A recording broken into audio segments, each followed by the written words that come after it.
Audiobooks presents The Art of Always Being Right, exposed in 38 Stratagems by Arthur Schopenhauer. Are you tired of losing discussions, even when you know you have the right of it? Open your ears to the mastery of persuasion and the subtle art of verbal victory. Prepare to unravel the mind of the great philosopher Arthur Schopenhauer and master the art of always being right. The heuristic dialectic is the art of debating, but debating in such a way that one is right both lawfully and unlawfully, per fas et per nefas. One can certainly be objectively right about an issue, and yet, in the eyes of the attendees, and sometimes even in one's own, appear to be wrong. This happens when the adversary refutes my proof, and this serves as a refutation of my affirmation itself, which could have been defended otherwise. In this case, naturally, the relationship is inverse for him, since he is right where he is objectively wrong. Indeed, the objective truth of a thesis and its validity in the approval of the contenders and the listeners are two different things. It is toward the latter that dialectic is directed. What is the origin of this? The natural wickedness of the human race. If this were not the case, if we were honest by nature, we would simply try to let the truth come to light in every debate, without worrying at all whether it adapted to the opinion we previously maintained or to that of the other. That would be indifferent, or in any case, something very secondary. But now it is the main thing. Innate vanity, which is so susceptible regarding our intellectual capacity, refuses to accept that what we first formulated turns out to be false, and the adversary's assertion true. Following this, everyone would have nothing else to do but strive to judge correctly, for which one would first have to think and then speak. But, along with natural vanity, charlatanry and innate improbity are also combined in most human beings. They speak before they have thought, and even when deep down they realize that their assertion is false and that they are not right, it must seem, however, as if the contrary were the case. The interest in truth, which generally could very well have been the sole motive in formulating the supposed true thesis, now inclines entirely to the interest of vanity. The true must appear false, and the false true. However, this improbity itself, the stubborn insistence on maintaining a thesis even when it seems false to us, still has an excuse. Frequently, at the beginning of the discussion, we are firmly convinced of the truth of our thesis. But now the adversary's counter-argument seems to refute it. Already giving the matter up for lost, we usually find later that, despite everything, we were right. Our proof was false, but there could have been an adequate one to defend our affirmation. The saving argument did not occur to us in time. Hence, the maxim arises in us to fight against the adversary's reasoning even when it seems correct and definitive. For precisely we believe that its own correctness is nothing more than illusory, and that, during the course of the discussion, another argument will occur to us with which we can oppose that one, or even some other way of proving our truth. Hence, we are almost compelled to act with improbity in disputes, or at least easily tempted to do so. In this way, the weakness of our understanding and the versatility of our will mutually protect each other. This causes that, as a general rule, the one who discusses does not fight for the love of truth, but for his thesis as pro ara et phosis, for the altar and the hearth, and per fas or per nefas, since, as has already been shown, he cannot do it otherwise. The usual will be then that everyone wants their affirmation to prevail over the others, even if it momentarily comes to seem false or doubtful to them. The means to achieve this are, to a large extent, those that each person's own cunning and malice provide. They are trained in the daily experience of discussion. Indeed, just as everyone has their own natural dialectic, they also have their own innate logic. Only the first will not lead them as far or with as much certainty as the second. It is not easy for someone to think or infer in contradiction to the laws of logic. If false judgments are numerous, false conclusions are very rare. A person does not commonly show a lack of natural logic. On the other hand, there is a lack of dialectic. The latter is a natural gift unequally distributed. In this, it resembles the capacity for judgment. Reason, certainly, is distributed more homogeneously. Precisely, letting oneself be confused, letting oneself be refuted by a misleading argument, in that which one is right or the opposite, is something that frequently occurs. Whoever remains the winner of a discussion has to thank for it, in general, not so much the certainty of their judgment when formulating their thesis, as the cunning and skill with which they defended it. In this, as in all cases, the innate is the best. Doctrina sed vim promovet incitam. Only education sharpens the innate faculties.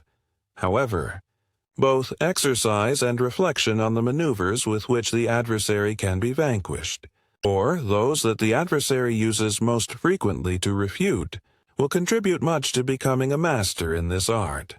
Although logic cannot have any practical use, dialectic can.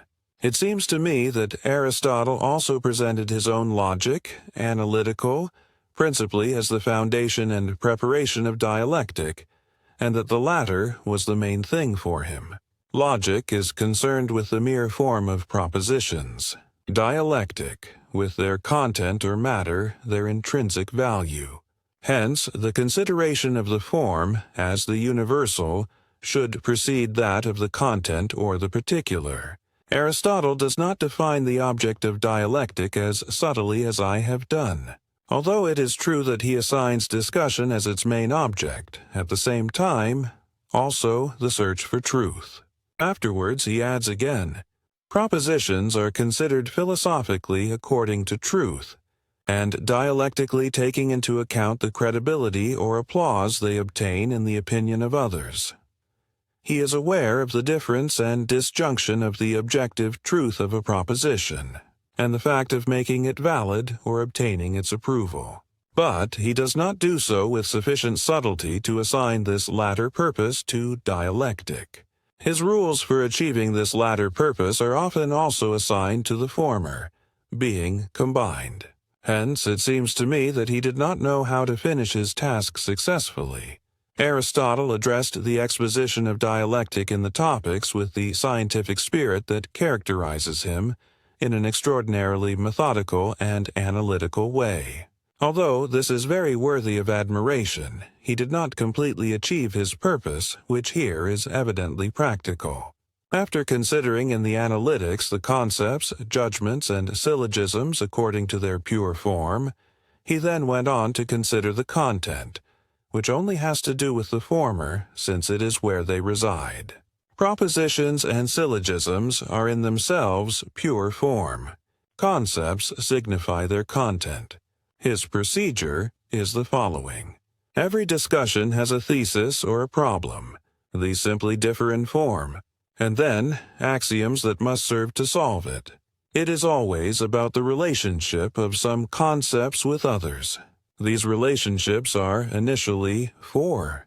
From a concept, one seeks, or one, its definition, or two, its genus, or three, its particular characteristic, its essential mark, proprium, or four, its accidents, that is, any quality, regardless of whether it is peculiar and exclusive or not. Briefly, a predicate. The problem of every discussion must be traced back to one of these relationships. This is the basis of all dialectic. In the 8 books of the Topics, Aristotle presents the set of all the relationships in which concepts can be reciprocally found, with respect to the 4 classes, and indicates the rules for every possible relationship. That is, how a concept should behave with respect to another to be its proprium, its accidents, its genus, or its definitum or definition. What errors can be easily committed during the formulation, and what must be taken into account every time we formulate a relationship, and what can be done to refute it if the other has formulated it. Aristotle calls locus, or topic, the formulation of any of these rules or of any of the relationships between such classes of concepts, indicating 382 topoi, hence the name topics. To these, he attaches a few rules about discussion in general that, moreover, are in no way exhaustive. The topic is not, therefore, something purely material. It does not refer to a determined object or concept, but always to a relationship of entire classes of concepts that can be common to an indeterminate number of them, insofar as these are considered in their reciprocal relationships under one of the mentioned 4 cases that occur in every discussion. These 4 cases have, again, subordinate classes. The consideration here is, to a certain extent, still formal, although not as purely formal as in logic, which deals with the content of concepts from the point of view of form. That is, it indicates how the content of concept A must behave with respect to that of concept B, so that it can be formulated as its genus, or as its proprium distinctive character, or as its accidents, or as its definition, or according to the subordinate rubrics of the opposite, cause and effect, possession or privation, etc. Every discussion must revolve around one of these relationships. Most of the rules that Aristotle indicates as topoi in relation to these correspondences are included in the nature of the conceptual relationship. Everyone is aware of them by themselves. Moreover, they already oblige the respect of the adversary, just as in logic. It is easier to observe them in the particular case or to notice their negligence than to remember the corresponding abstract topic. Hence, the practical use of such dialectic is not very great. Aristotle says nothing but things that are self-evident, and to which sound reason arrives by itself. For example, if the genus of a thing is affirmed, then some species of that genus must also suit it. Otherwise, the affirmation will be false. For example, it is affirmed that the soul is endowed with movement. Then some determined species of that movement must be proper to it: flying, walking, growing, diminishing, etc. If it lacks it, then it is not endowed with movement either. That is, when some species does not suit it, the genus does not either. This is the topic. This topic serves both to construct and to destroy. It is the 9th topic. And conversely, if the genus does not suit, neither does the species. For example, someone is affirmed to have spoken ill of another. If we demonstrate that he did not speak at all, he could not have spoken ill of that one, because where the genus is not given, the species cannot be given either. Under the rubric of distinctive character proprium, Locus 215 says as follows. First, to invalidate. When the adversary indicates as proprium something that can only be perceived by means of the senses, he has indicated it badly, since everything that is sensible becomes uncertain the moment it leaves the scope of the senses. For example, if it is maintained as proprium of the sun that it is the brightest star that moves over the earth, this does not work. For when the sun sets, we do not know if it moves over the earth, since it is then outside the scope of sensation. Secondly, to establish. The proprium will be well indicated when one is presented that is not recognizable by sensation, or that being sensible, it is evident that it occurs necessarily. For example, as proprium of the surface, it is indicated that it is the one that is colored first. This is a sensible characteristic, and moreover, always manifest. Therefore, it is correct. This is enough to give you an idea of Aristotle's dialectic. It seems to me that it does not reach its purpose. That is why I have tried it another way. Cicero's topics are an imitation made from memory of Aristotle's, extremely superficial and miserable. Cicero has absolutely no clear idea of what a topic is or what it is aiming at.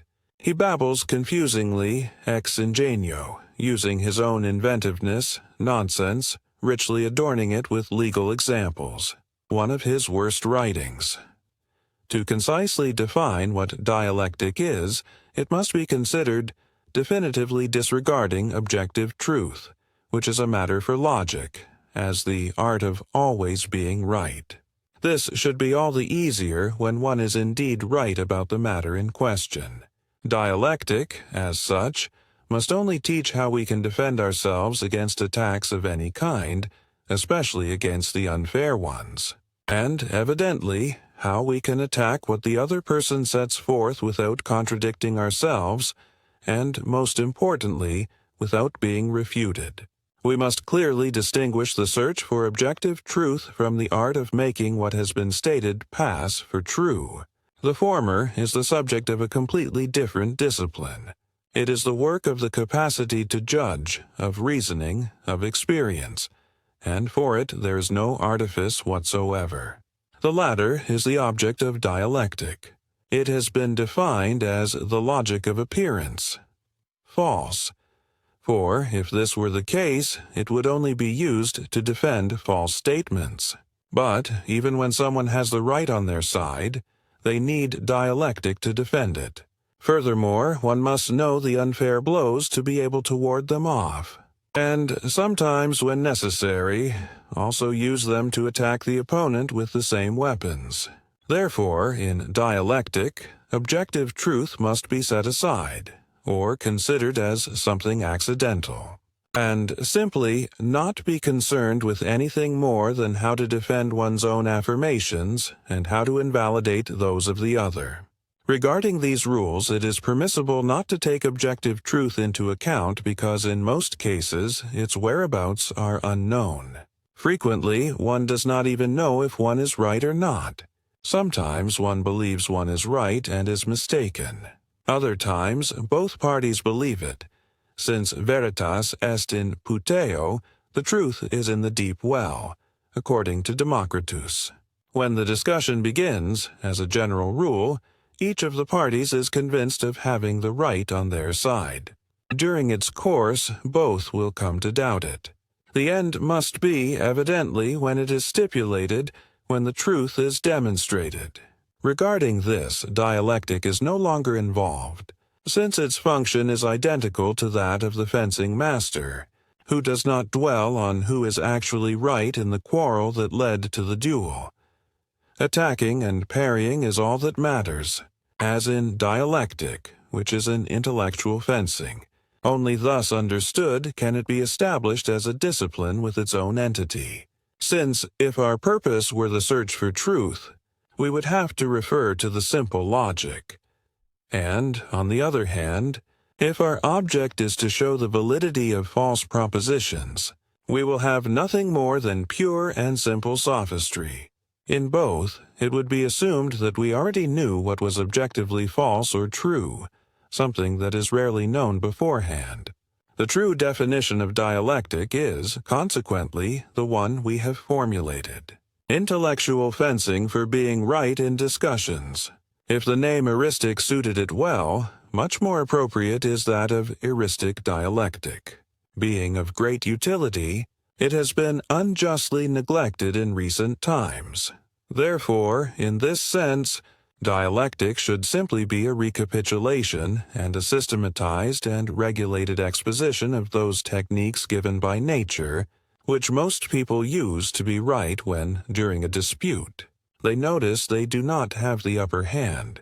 This is why it would be absurd for objective truth and its clarification to be taken into account in scientific dialectic, since in that original and natural dialectic this never happens. But, on the contrary, its sole objective is to be right. From our point of view, the main task of scientific dialectic is to formulate and analyze the unfair stratagems used in discussion, with the aim that in real debates they are recognized immediately and destroyed. Hence, in its approach, it must assume that its final purpose is directed towards being right, and not towards the clarification of objective truth. Despite having searched far and wide, I am not aware that anything has been achieved in this regard. Therefore, this is still an uncultivated field. To reach the proposed end, one should go to the spring of experience, observing in the daily debates around us the way in which one or the other of the contenders used this or that stratagem, and immediately after, reducing those tricks that appear most frequently to their general principles, to be able to formulate from them the most usual stratagemata, which should not only be useful later for one's own advantage, but also to prevent them from being used when the adversary intends to use them to their advantage. What follows should be considered a first attempt, the foundation of all dialectic. First, we must consider the essence of all discussion, what exactly happens in it. The adversary has proposed a thesis, or we have, it makes no difference. To refute it, there are two modes and two paths. The modes first, ad rem, with reference to the object or the actual matter. Second, ad hominem, with reference to the person with whom one is arguing, or ex concessis, which means with reference to the framework of concessions admitted by the opponent. This means we show that the thesis presented does not agree with the nature of the object, with objective truth, or with other manifestations or concessions admitted by the opponent, that is, with subjective truth. The latter is only a relative transference and does not affect objective truth. The paths. First, direct refutation. Second, indirect refutation. The direct one attacks the thesis at its foundation, the indirect one at its consequences. The direct one shows that the thesis is not true.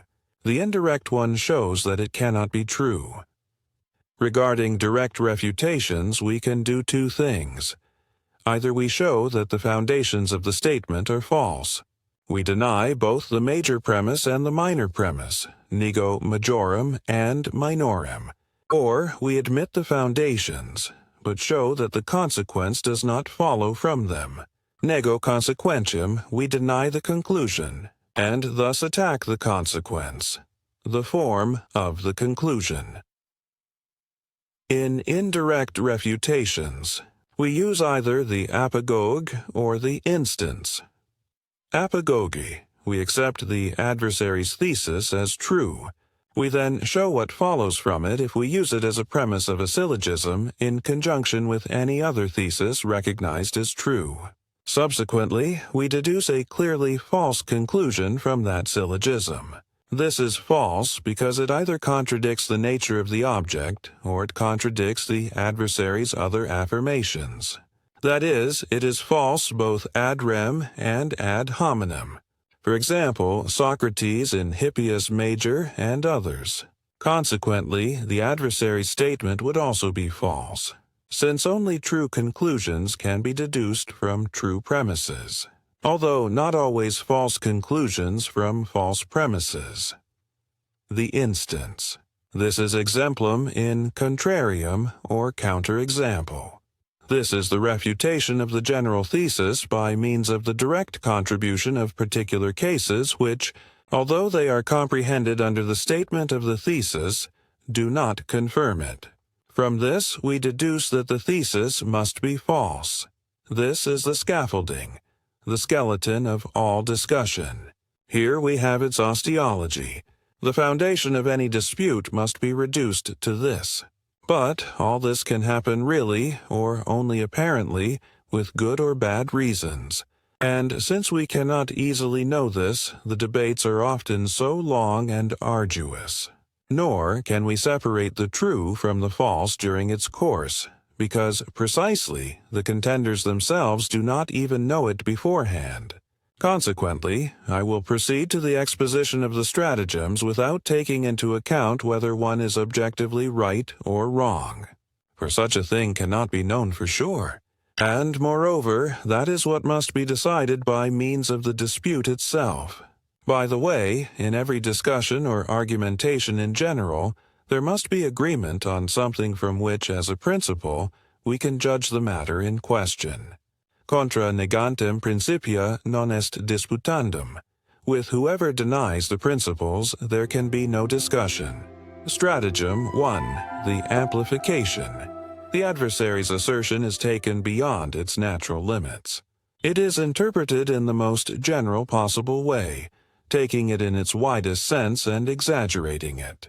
The opponent's own assertion, on the other hand, is specified as much as possible, reducing it to its narrowest limits. For the more general a statement is, the more exposed it is to attacks. The most effective remedy against amplification is the concrete definition of the puncti and the status controversia, the points to be discussed, and the conditions of the discussion. Example 1. I affirmed the English are the foremost nation in dramatic art. The adversary tried to use an instantia and declared that everyone knew that they had not done anything of importance in music, and consequently, not in opera either. I countered by reminding him that music is not included among the dramatic arts. These refer only to tragedy and comedy. He knew this very well, but he tried to generalize my affirmation to include all theatrical performances, and consequently, opera and music, which would have surely defeated me. Conversely, one saves one's own affirmation by limiting it with respect to the first manifest purpose, if the expression used favors it. Example 2. A says, the peace of 1814 even returned independence to all German Hanseatic cities. B responds with an instantia in contrarium, a counter-example that Danzig, which had achieved its independence thanks to Bonaparte, lost it with that peace. A saves himself this way. I said all German cities. Danzig was a Polish Hanseatic city. This stratagem is already taught by Aristotle in the Topics, Book 8, Chapter 12. Example 3. Lamarck, in Philosophie Zoologique, Volume 1, page 203, denies polyps any kind of sensible perception because they lack nerves. But it is known that they do perceive, because they seek light while artificially moving towards it from branch to branch, and they capture their prey. From this it has been concluded that the nervous mass is proportionally scattered throughout the totality of the volume of their bodies, homogeneously fused, since it is evident that they have some type of perception, although without specific perceptive organs. Because this invalidates his hypothesis, Lamarck argues dialectically. In this case, each of the parts of the polyp's body should be capable of all kinds of sensible perception, of movement, of will, of thought. The polyp thus having in every point of its body all the organs corresponding to the species of the most perfect animals.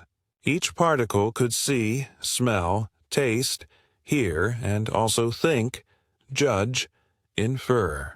In short, each molecule of its body would be like a perfectly developed animal, and the polyp itself would occupy a position superior to that of the human being, since each of its fragments would possess all the capacities that man only has as a whole.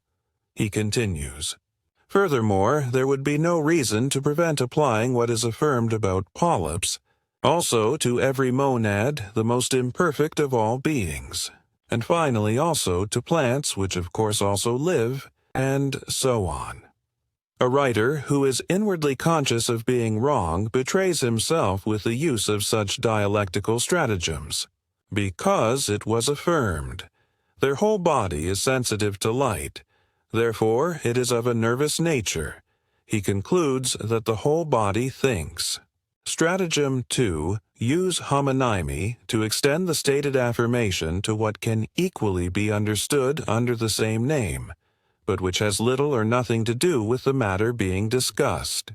Then, subsequently, the affirmation taken in this sense is refuted triumphantly, making it appear that the first assertion has been refuted. A note on terms. Synonyms are two words for the same concept. Homonyms are two concepts designated by the same word. For example, Low, sharp, and high are homonyms when used to describe both bodies and tones of voice. Honest and upright are synonyms. This stratagem can be considered identical to the fallacy ex homonymia, although the obviousness of such a fallacy will not seriously deceive. Consider the following classic example. Omne lumen potest extingui. All light can be extinguished. Intellectus est lumen. The intellect is light, therefore intellectus potest extingui. The intellect can be extinguished. Here it is immediately noticed that there are four terms: lumen in the proper sense, and lumen understood metaphorically. On the other hand, in subtler cases, it is misleading. Specifically, in those in which the concepts are designated by the same expression and are related, one can be easily exchanged for the other. Example 1. A says, "You are not yet very initiated into the mysteries of Kantian philosophy." B responds, "Ah, look, where there are mysteries, I don't want to know anything." Example 2. I criticize the principle of honor, judging it incomprehensible that one who suffers an offense is dishonored unless they make amends with an even greater offense, or through the blood of the offender or their own. To substantiate this, I argue that true honor cannot be stained by what one suffers, but only by what one does, since anything can happen to anyone. The adversary directly attacked the foundation, triumphantly showing me that if a merchant were falsely accused of fraud, irresponsibility, or negligence in his business, his honor would be attacked, which would have been stained solely by what he suffered, and that this could only be remedied by obtaining the punishment and public retraction of the aggressors. In this way, with the use of homonymy, he supplants the bourgeois honor or good name, whose stain occurs through slander, with the concept of chivalrous honor, also known as point d'honneur, whose stain occurs through offense. And just as an attack on the first could not go unpunished, but should be remedied by public retraction, an attack on the second would be remedied in the same way and with the same right by another even greater offense or by means of the duel. Here, then, we have the mixture of two essentially distinct things favored by the homonymy of the word honor, and furthermore also a mutatio controversias, a change of the main matter of the controversy, likewise caused by homonymy. Stratagem 3. To take the affirmation that has been formulated in a relative mode, relative as if it had been done in a general sense, simpliciter, absolute, or at least to understand it in a very different aspect from its true intention, and then subsequently refute it according to this latter sense. Aristotle's example is, the Moor is black. With respect to his teeth, he is white. Therefore, he is black, but not black at the same time. This is an imaginary example that will not truly deceive anyone. Let us take instead one from real experience. Example 1. In a conversation about philosophy, I admit that my system defends and praises the quietists. Shortly after, the conversation turns to Hegel, and I assure that, in general, he has written nothing but nonsense, or that, at least, there are parts in his writings where the author has provided the word, and the reader must add the meaning. The adversary does not venture to refute this ad rem, but is satisfied with the use of the argumentum ad hominem, saying, you had praised the quietists and they, in any case, also wrote a lot of nonsense. Admitting this fact, I correct the adversary by adding that I do not admire the quietists as philosophers and writers, that is, not for their theoretical contributions, but as men, for their actions, and simply in a practical sense. With respect to Hegel, I was referring to his theoretical contributions. With this, the blow was parried. The first three stratagems are related. They have in common the fact that the adversary is actually talking about something different from what was stated. He who allows himself to be disarmed in this way incurs an ignoratio elenchi, a disregard of the refutation. In all the examples shown, what the adversary adduces is true, but it is not truly in contradiction with the thesis. The contradiction is only apparent. Thus, the one being attacked must deny the consecutiveness of the adversary's conclusion. That is, that the falsehood of our thesis follows from the truth of his thesis. This is, therefore, a direct refutation of his refutation by negationem consequentiae, a denial of the consequence. A crucial point. You must not admit true premises if you foresee their consequence. Against this, the following two means are provided, Rules 4 and 5. Stratagem 4, the concealed conclusion. When a conclusion is desired, one must not let it be foreseen. Instead, one must ensure that the adversary admits the premises one by one and scattered, without them realizing it during the course of the dialogue. Otherwise, they will impede the process with all the means at their disposal. Or, when it is doubtful that the adversary will accept the premises of those premises must be formulated first. These are called prosyllogisms. Then, one lets them admit a few disordered premises of such prosyllogisms, thus masking the maneuver until everything desired has been admitted. Then, the matter is recapitulated from the back. This rule is given by Aristotle in Topics, Book 8, Chapter 1, and requires no further example. Stratagema 5. False premises can be used to prove one's own thesis when the adversary does not admit the true ones. This may be either because they do not recognize the truth of the premises, or because they see that our thesis would immediately follow as a conclusion from them. Propositions that are false in themselves but true ad hominem are then taken, and one argues ex concessis, according to the adversary's way of thinking, for the true conclusion can also follow from false premises, though the false can never follow from the true. On the other hand, false theses of the adversary can be refuted by other theses that are also false, but which he holds to be true. Since one must deal with him, his own form of thinking must be utilized. For example, if he belongs to some sect with which we disagree, we can use the maxims of the sect against him as principia, or principles. This is covered by Aristotle in Topics, Book 8, Chapter 9. Stratagem 6.1 conceals a petition of principle, petitio principii, by postulating what needs to be proven in one of four ways. 1. By using another name for the concept. For example, instead of honor, using good name, instead of virginity, using virtue, or by using interchangeable concepts, red-blooded animals, instead of vertebrate animals, and so on. 2. By taking for granted in general what is highly debatable in a particular case. For example, one affirms the insecurity of medicine by postulating the insecurity of all human knowledge. 3. Or, conversely, when two things are consequent upon one another, if the first needs to be proven, one postulates the second. 4.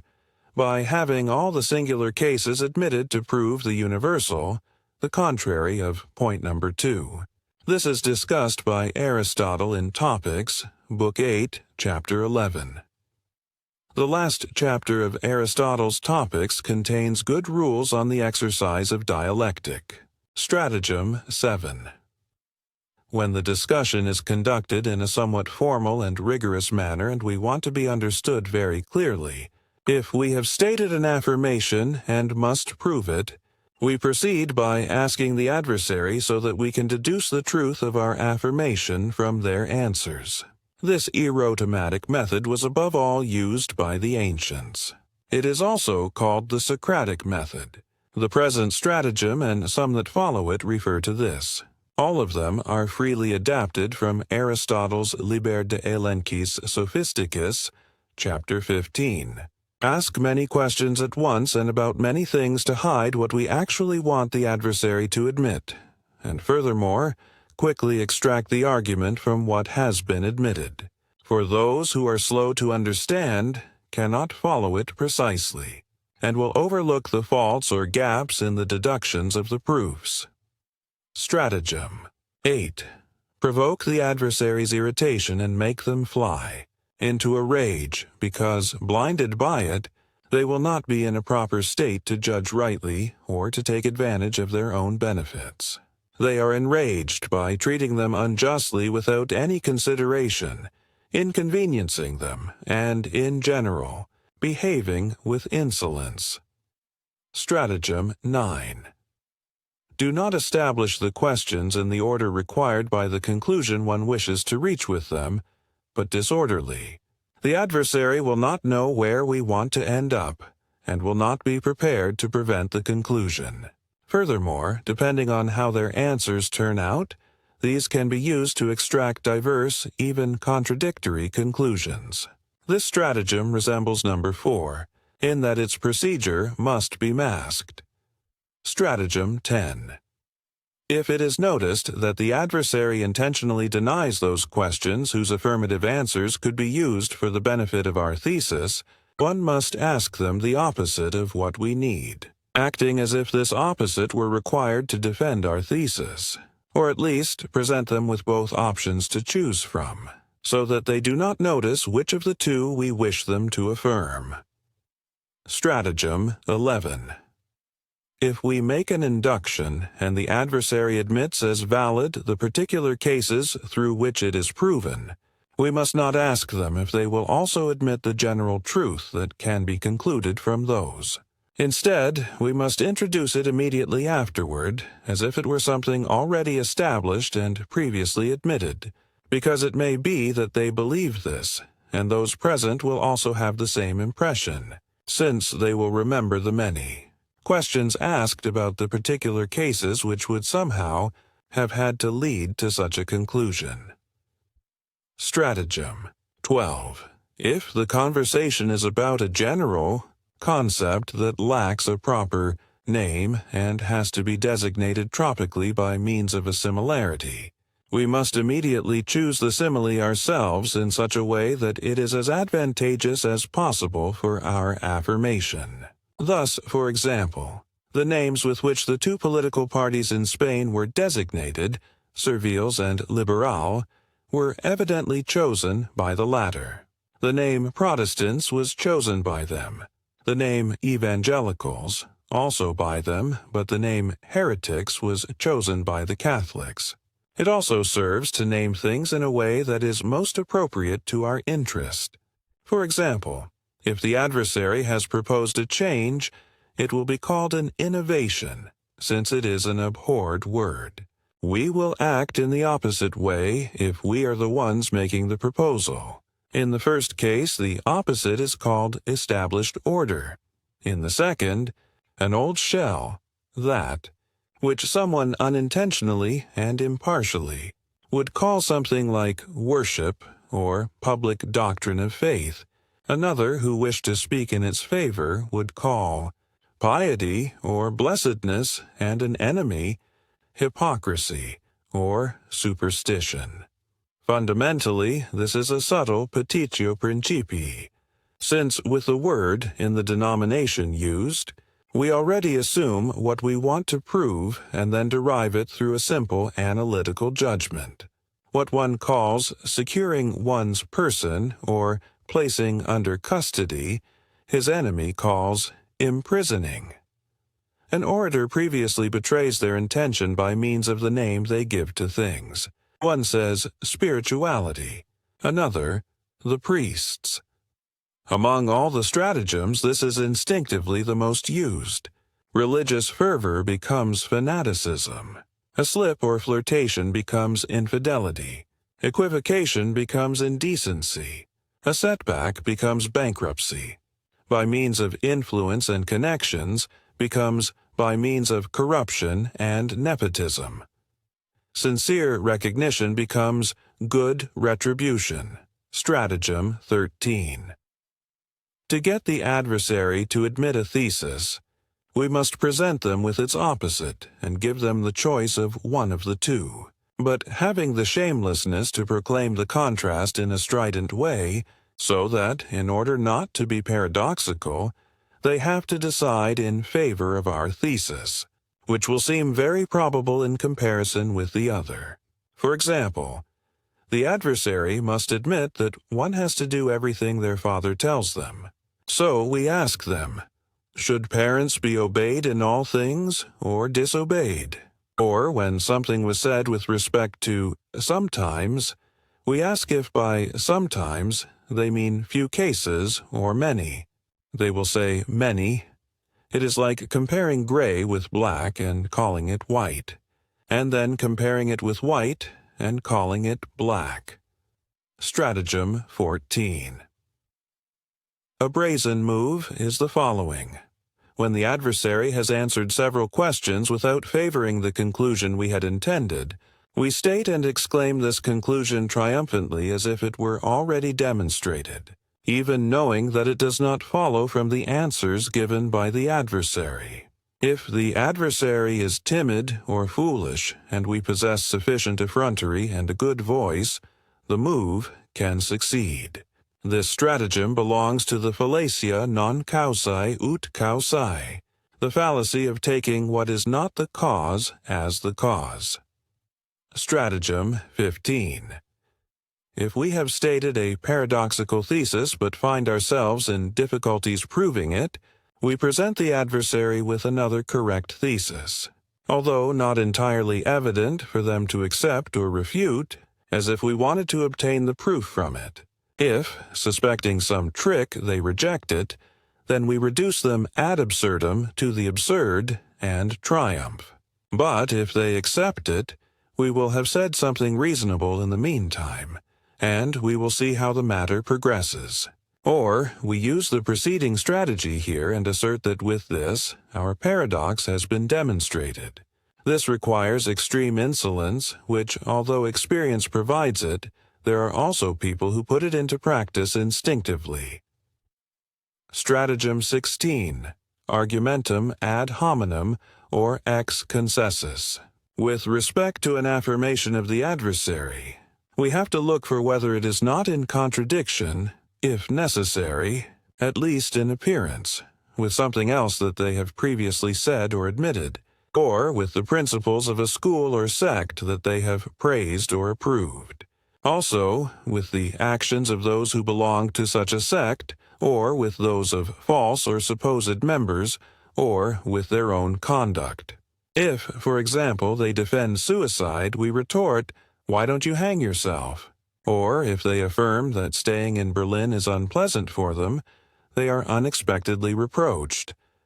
"Why don't you leave here on the first mail?" In one way or another, some kind of inconvenience can be found. Stratagem 17.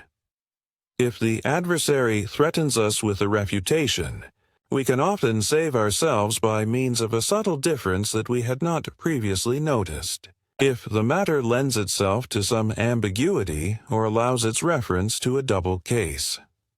Stratagem 18. If we notice that the adversary begins an argument with which they are going to defeat us, we do not have to allow them to continue with it. We must prevent them from concluding it at all costs by interrupting or timely diverting the trajectory of the discussion by guiding it towards other questions. Briefly, we confront them with a mutatio controversiae, a change of the subject of the discussion. Note that this is related to Stratagem 29. Stratagem 19. If the adversary explicitly asks us to allege something against a specific point of their affirmation, but we have nothing suitable, we take the matter generally and argue against it in that manner. If we must answer the question of why a certain physical hypothesis is not reliable, we talk about the deceptiveness of human knowledge and adorn it with all kinds of examples. Stratagem 20. When we have obtained the adversary's concession of a premise that we required, We must deduce the desired conclusion not with more questions, but by immediately concluding it ourselves. Thus, even if we still lack one or another of the premises, we take it as equally conceded and deduce the conclusion in this way. What results, then, is the application of the fallacia non causae ut causae, the fallacy that consists in taking what is not the foundation as the foundation. Stratagem 21. If we observe that the adversary uses a merely apparent or sophistical argument, we can nullify it simply by attacking its deceptiveness and appearance. But it is much better to present them with another argument, if possible, of analogous appearance and sophistry to liquidate it, since what matters is not the truth, but victory. If they use an argumentum ad hominem, it will be enough to invalidate it by responding with another counter-argumentum ad hominem, ex concessus. And above all, it will be much shorter to wield an argumentum ad hominem when the opportunity arises than to get entangled in a discussion about the true nature of the matter. Stratagem 22.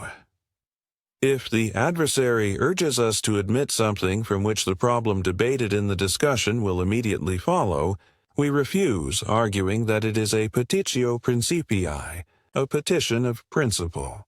Since both the adversary and the audience will easily confuse a thesis that, in appearance, resembles the problem, with the problem itself, we will thus deprive them of their best argument. Stratagem 23. Contradiction and discord motivate the exaggeration of the thesis. By contradicting the adversary, we can induce them to carry an affirmation outside its limits, an affirmation that could have been true within those limits. As soon as we have refuted the exaggeration, it will appear that we refute their first thesis as well. Conversely, we must guard against being led to the swelling or a greater extension of our thesis by using the same procedure against us. Often, the adversary will resort to the attempt to extend our affirmation beyond the terms in which we had expressed it. In this case, we must stop them suddenly and re-guide them to the limits of what we stated with a, "I said so much and no more." Stratagem 24. Abusive use of deduction.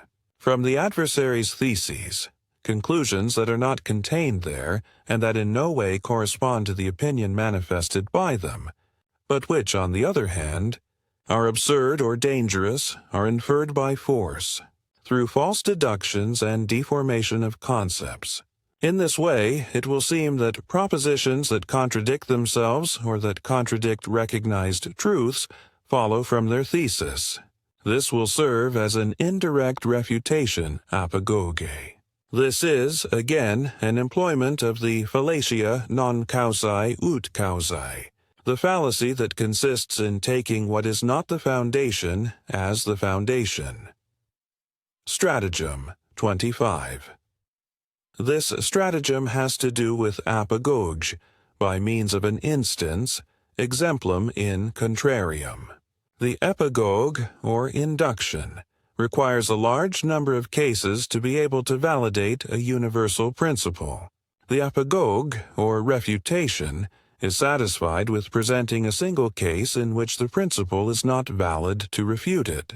A case of this kind is called an instance, entasis, exemplum in contrarium, or instantia, meaning counterexample.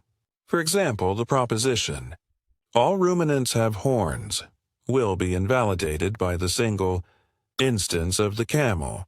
The instance is a case in the application of the general truth that is subsumed under the principal concept of the general truth, but for which such general truth is not valid, and for that reason the general truth is invalidated. However, it is not uncommon for deceptions to occur here. Therefore, it will be convenient to keep the following in mind when the adversary presents instances. 1. If the example is actually true, there are problems whose only solution is that they are false. For example, many miracles, stories of spirits, and so on. 2. If it is truly under the concept of the proposed truth. Many times this is only apparent and can be resolved by means of a subtle distinction. 3. If it truly contradicts the expressed truth, since often this is also only apparent. Stratagem 26. A brilliant move is what is known as retorsio argumenti, or turning the argument back on the speaker. That is, when the argument that the adversary wants to use for their defense can be used better against them. For example, they say, "He is just a child. Leave him alone. Don't hold it against him." The retortion is, "Precisely because he is a child, it must be held against him and he must be corrected, so that his bad habits do not take root." Stratagem 27. If the adversary unexpectedly shows irritation at an argument, that argument must be used insistently, not only because it is the most suitable for irritating them, but because it is to be assumed that the weakest part of their reasoning has been touched, and because if one continues along that path, much more will be obtained than is visible at first glance. Stratagem 28. This stratagem is especially indicated for when learned people are discussing before an unlearned audience.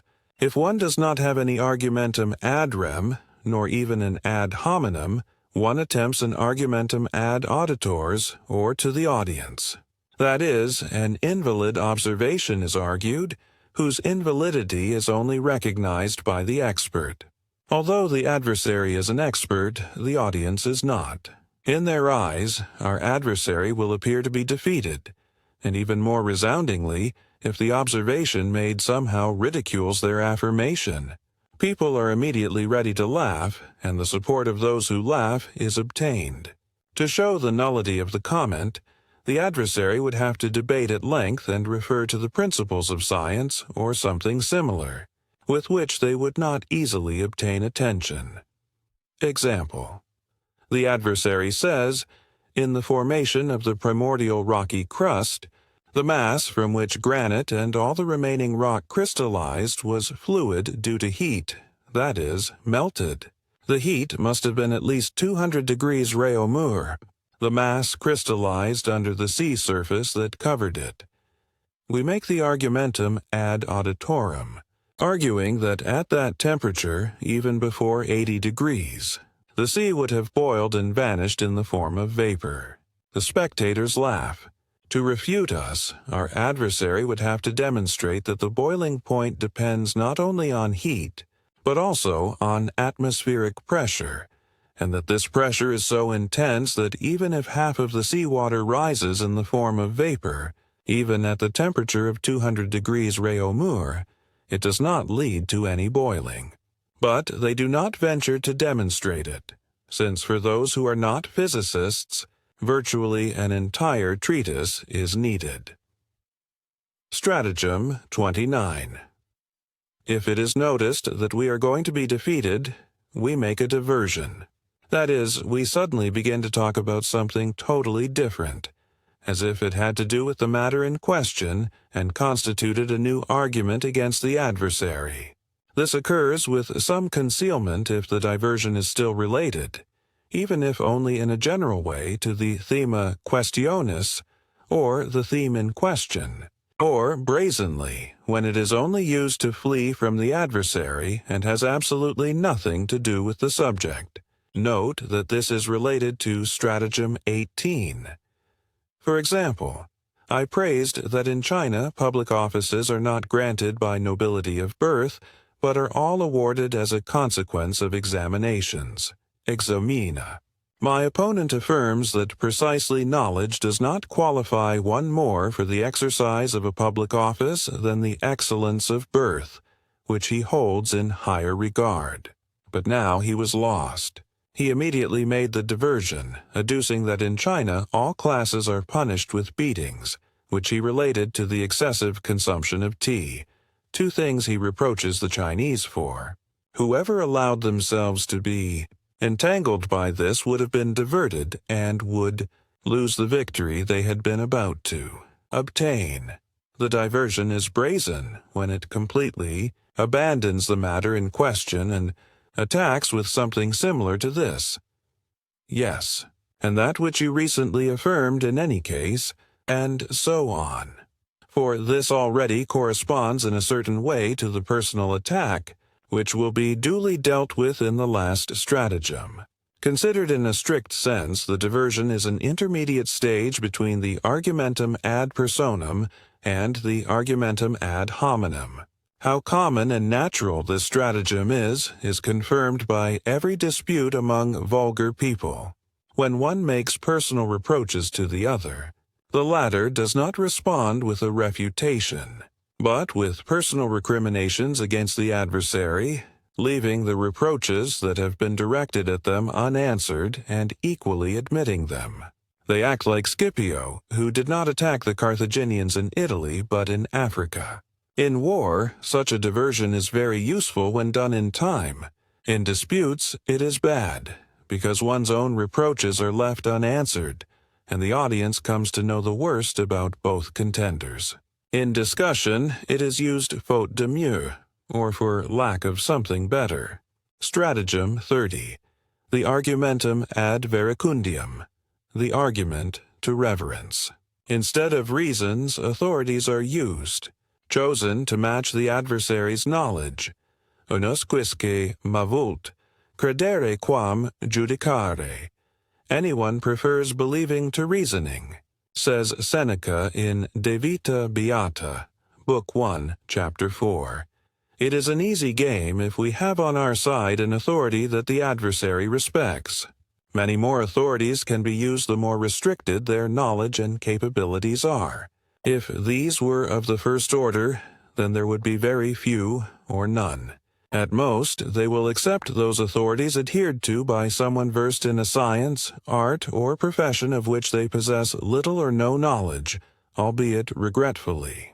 Common people, on the other hand, feel great respect for specialists of any kind. They do not know that he who makes a profession of a thing loves the profit he obtains from it more than the profession itself. Furthermore, he who teaches a subject rarely knows it in depth, since precisely the one who studies it profusely has little time left for teaching. For the vulgus, or the plebeians, there are many authorities they respect. If one does not have an authority suitable for the case, it is replaced by another that is only apparently so, and it is adapted to what was said in a different sense or under another circumstance. The authorities that the adversary does not understand at all are those that frequently produce the greatest effect. Uneducated people feel a particular respect for Greek and Latin flourishes. In cases of difficulty, the authority can not only be misrepresented, but also falsified, or even one of our own invention can be wielded. For most of the time, the adversary does not have the book at hand, or does not know how to consult it. The prettiest example of this is provided by the French curé, who, in order not to have to pave the stretch of street in front of his house, as was mandatory for all other citizens, took refuge in a biblical saying, Paveant illi, ego non pavebo, let others tremble. I will not tremble, which was interpreted by the spectators who understood some Latin as if pavillon came from the French paver, meaning to pave. This convinced the community delegates. Common prejudices are also used as authority, for the majority thinks with Aristotle, who said, we say that is correct, which thus seems to the majority, from Nicomachean Ethics, Book 10, Chapter 2.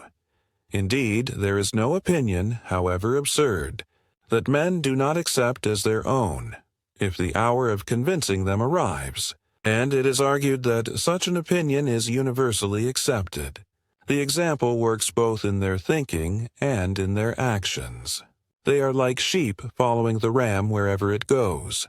It is easier for them to die than to think.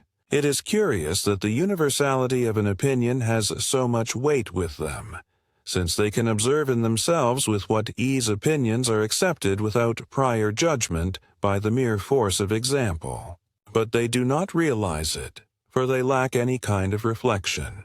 Only the chosen few can say with Plato, "The multitude has varied opinions," from the Republic, Book 9, which means that the vulgus has many tall tales in their heads, and if one wants to dissociate themselves from them, one would have an immense job. The universality of an opinion, speaking seriously, constitutes neither a proof nor a motive for the possibility of its truth. Those who maintain the opposite will have to admit: 1. That the distance in time deprives that universality of its probative force. Otherwise, all the ancient errors that were once accepted as truths should be considered.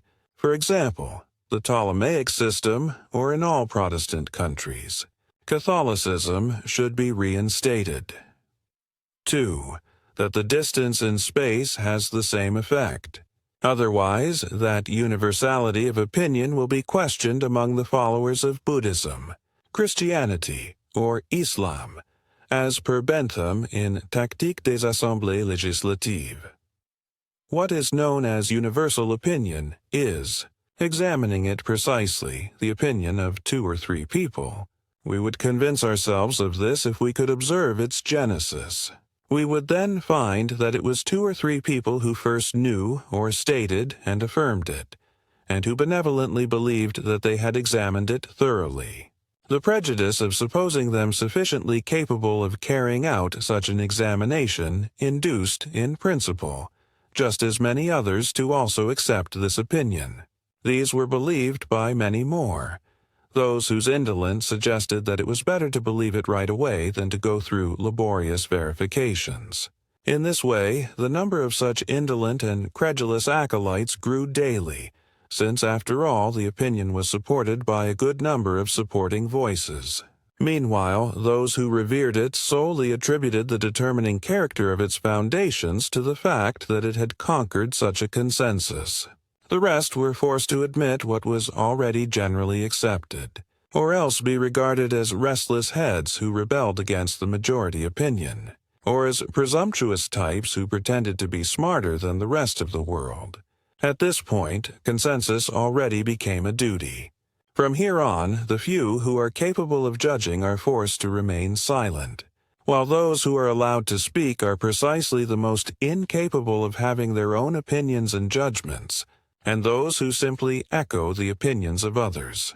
Furthermore, these are their most zealous and intolerant defenders. Indeed, they do not hate the opinion different from that of someone who thinks differently so much as the audacity to want to judge for oneself, something that they no longer attempt to do, and of which they are also aware.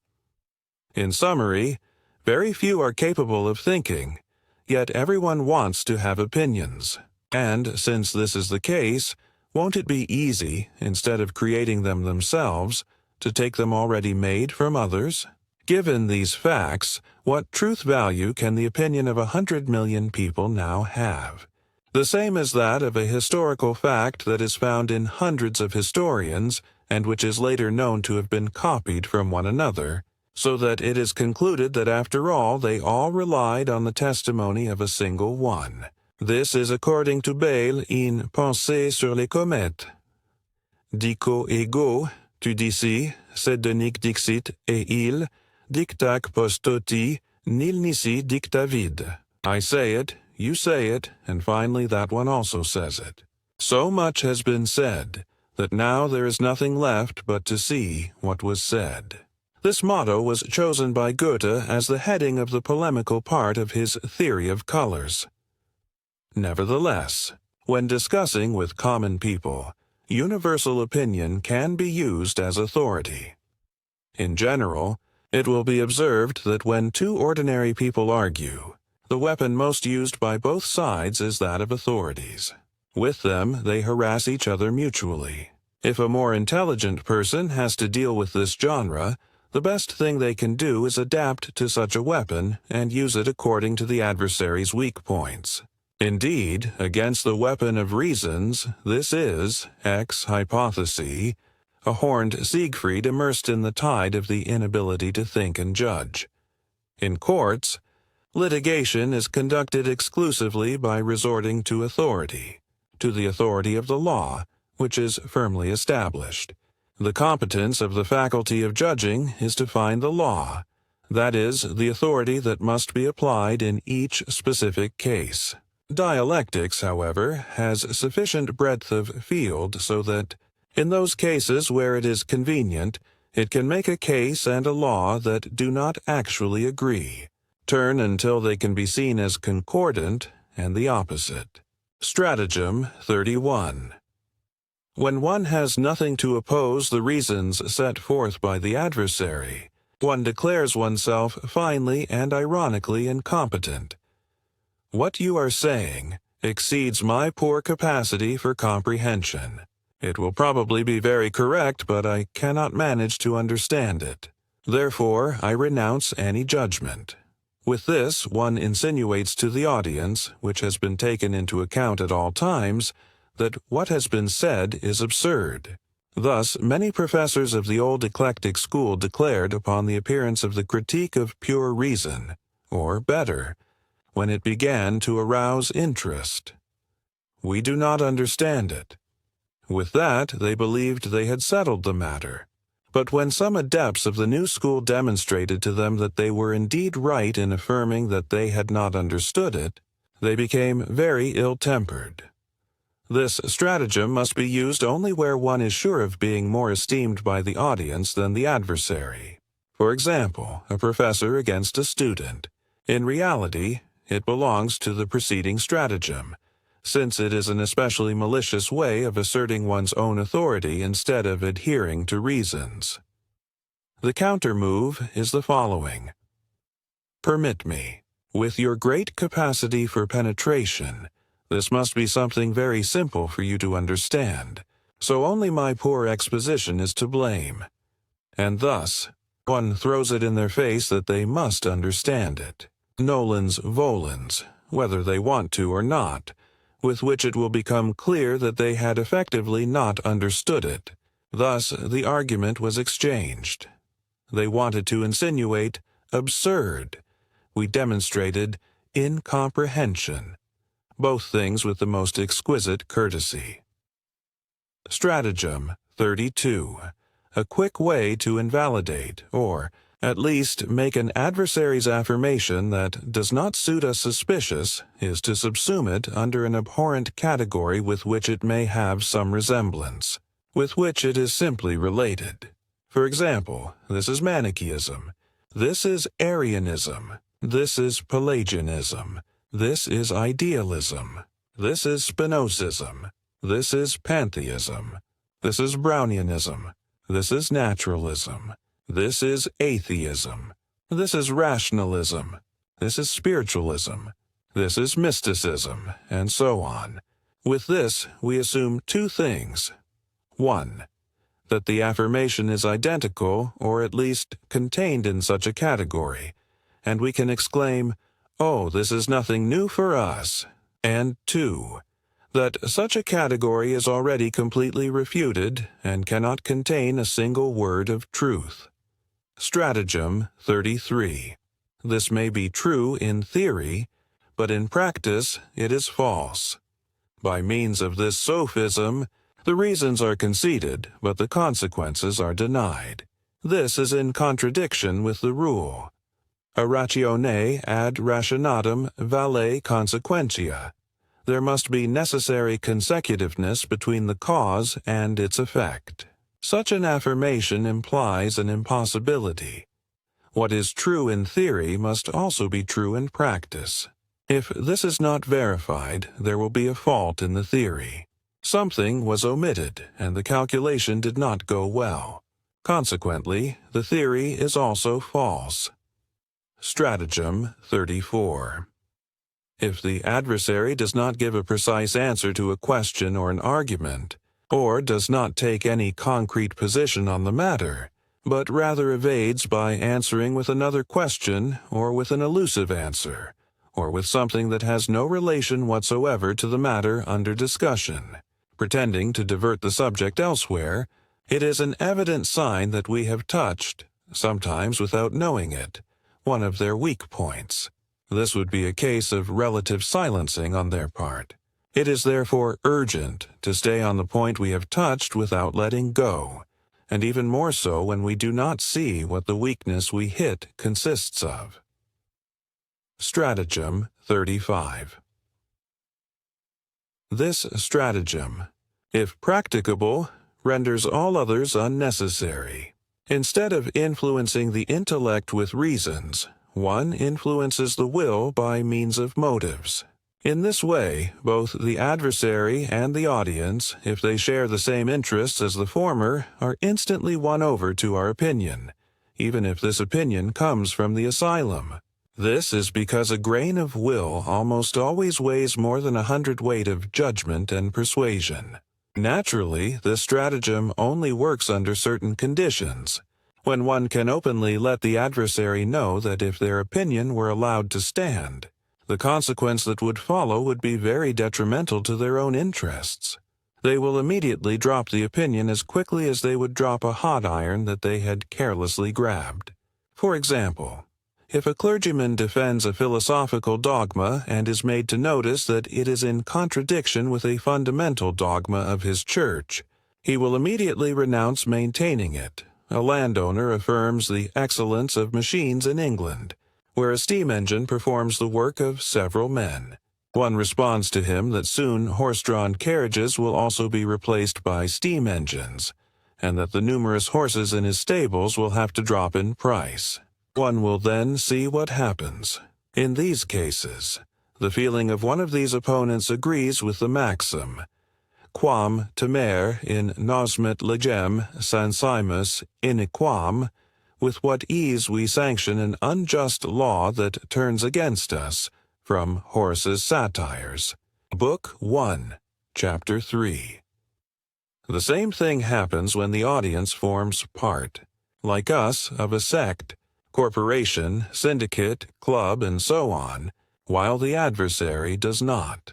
However correct their thesis may be, as soon as we announce that it goes against the interest of the mentioned sect, corporation, and so on, all those present will disapprove of the adversary's arguments, however excellent they may be, taking them as weak and miserable. Our arguments, on the other hand, even if they lack any foundation, will be taken as correct and accurate. The chorus will proclaim loudly in our favor, and the adversary will abandon the field embarrassed. Most of the time, the audience will believe they have given their consent out of pure conviction, because that which goes against our interests almost always seems absurd to the intellect. Intellectus. Lumini sici non est recipit infusionem a voluntate et affectibus. The intellect is not a light that burns without oil, but rather is fed by the will and the passions, says Bacon in Novum Organon, Book 1, Chapter 49. This stratagem can also be described as grabbing the tree by the root. It is commonly known as the argumentum ab utili, or argument from utility. Stratagem 36. Disconcert, and stun the adversary with absurd and excessive verbosity. This has to do with the fact that men frequently believe, upon hearing empty words, that they are serious thoughts. If the adversary is aware of their own weakness and conceals it, if they are accustomed to hearing things they do not understand while pretending as if they had understood them, then they can be impressed if, with an air of seriousness and making them seem like profound truths. The greatest absurdities are thrown at them as if they were the palpable proof of what one wishes to defend. Faced with these, they will lose their sense of direction, sight, and thought.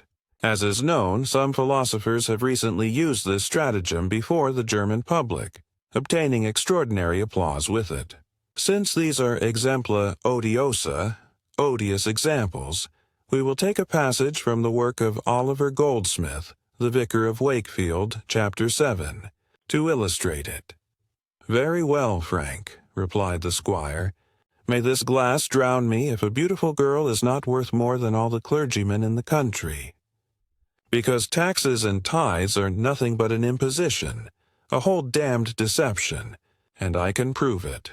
I would like you to, said Moses, and continued, and I believe I could adequately reply to you. Very well. Gentlemen, exclaimed the squire, mocking him and signaling the rest of the family to get ready for fun. If you have firm arguments on the subject, I am ready to accept the challenge. Firstly, how do you prefer to discuss? Analogically or dialogically? Rationally, replied Moses, very happy that the discussion was accepted. Very well, said the squire. And to start from the beginning, I hope you will not deny that what is. If you do not agree with this, it is useless for us to continue. Of course, replied Moses, I agree with that. I hope you will likewise admit, continued the other, that a part is better than the whole. Of course I admit it, answered Moses. It is nothing more than reasonable.